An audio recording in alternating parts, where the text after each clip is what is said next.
Hello students, welcome back.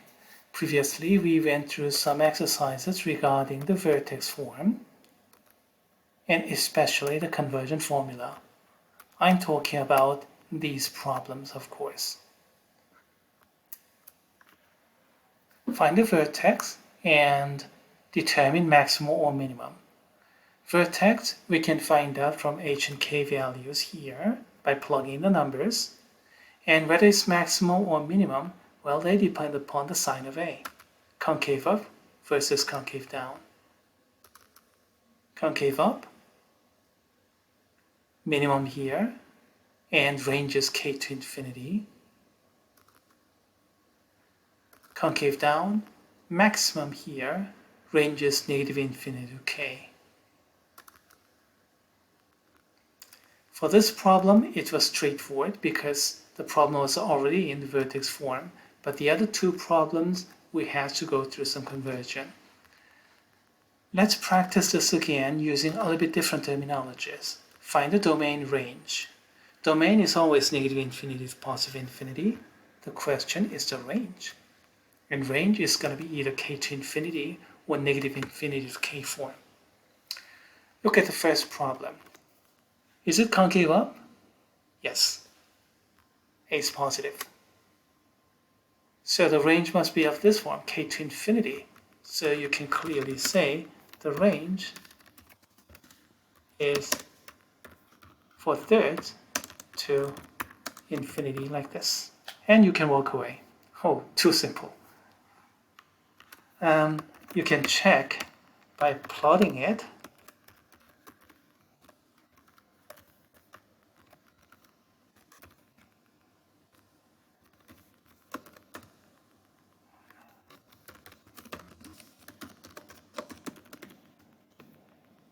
Like this.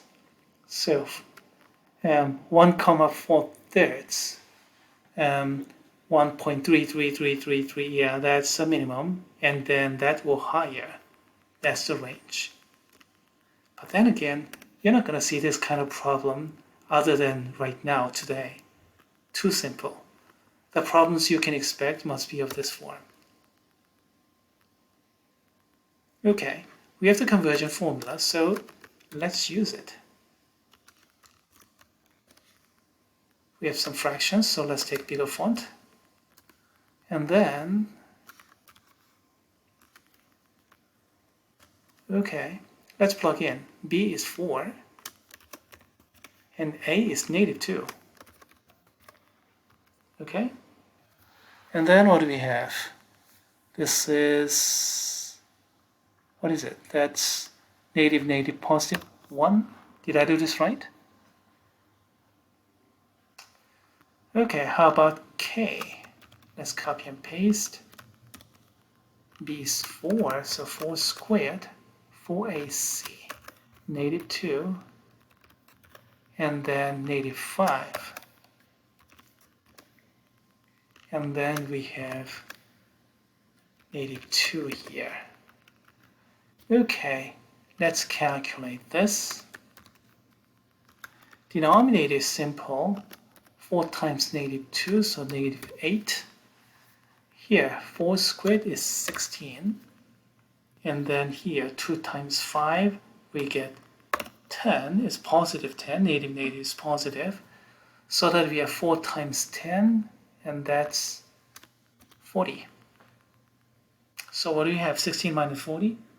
That's negative 24 over negative 8. So overall we get 3.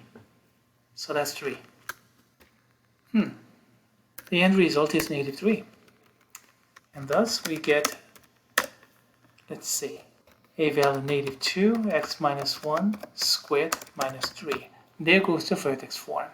H value, k value. As far as the range is concerned, negative infinity to negative 3.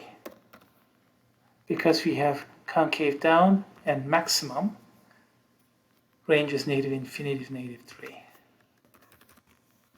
Let's see. Is that really right?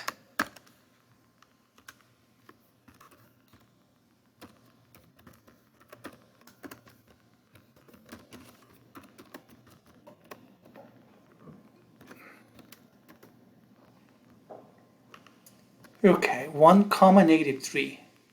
That's the max, and then that or below. Yes, everything fits. Do you like the solution? If you do, stick to it. Go ahead and use this formula method. But there may be some students who would prefer the textbook's method. Here we go. The general form, and then what we want is a factored out like this. So I have to factor a out. So from the first two terms, factor a out. So negative 2 out. That's what you're going to get in the second line. All good? Now I have to make it into a complete square. In order to get a complete square, I need plus 1. But I added plus 1, so I have to take it off so that I get net 0 in the end. So I just inserted red and then inserted blue so that I get net 0. And up to here we get complete square. So this negative 1 has to come out. This negative 1 has to come out. So negative 1 times negative 2 so that we get positive 2 here. Okay. I'm highlighting blue because this blue became this blue. And 2 minus 5, that's how I got negative 3 as k value.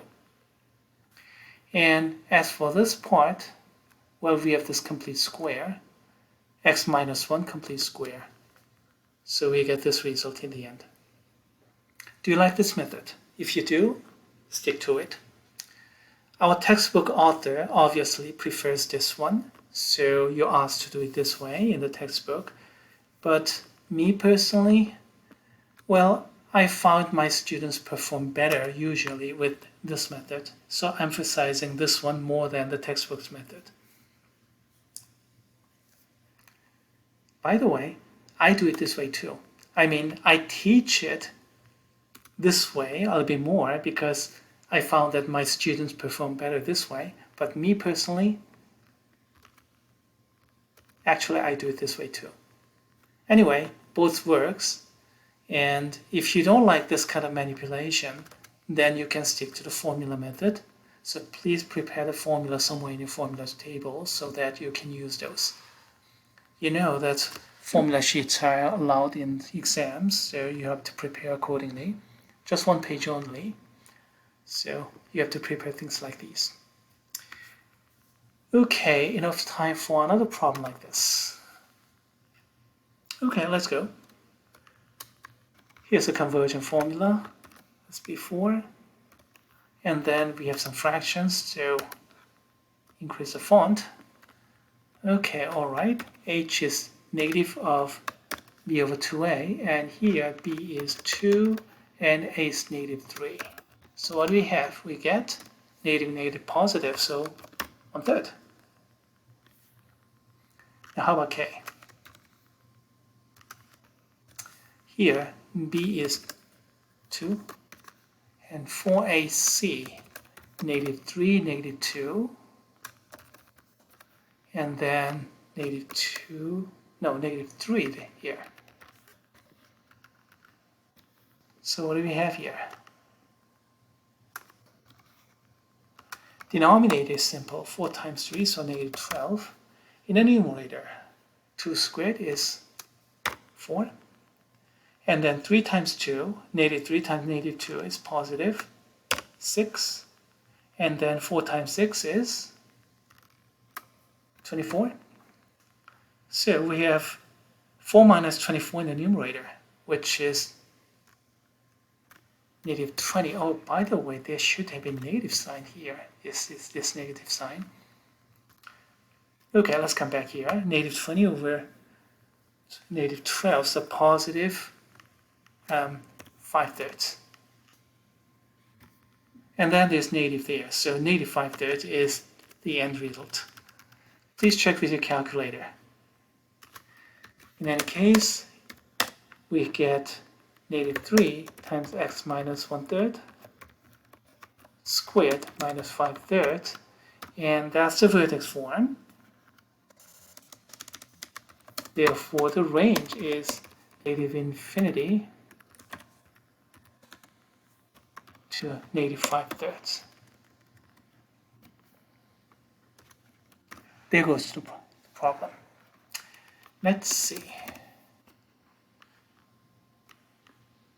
Copy and paste, and let's check the graph.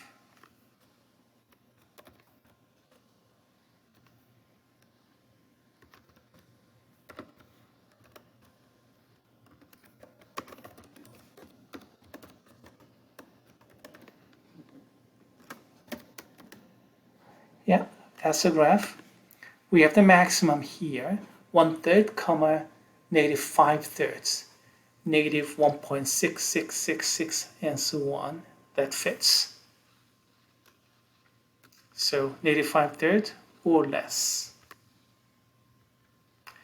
Now, what if you prefer to do it in the textbook's method, the complete square conversion from here to there, instead of using this conversion formulae? Well, here we go. That's how you do it. Let's increase the font. So start from here, factor negative 3 out. You see, I want to have this a value here, so I have to factor it out.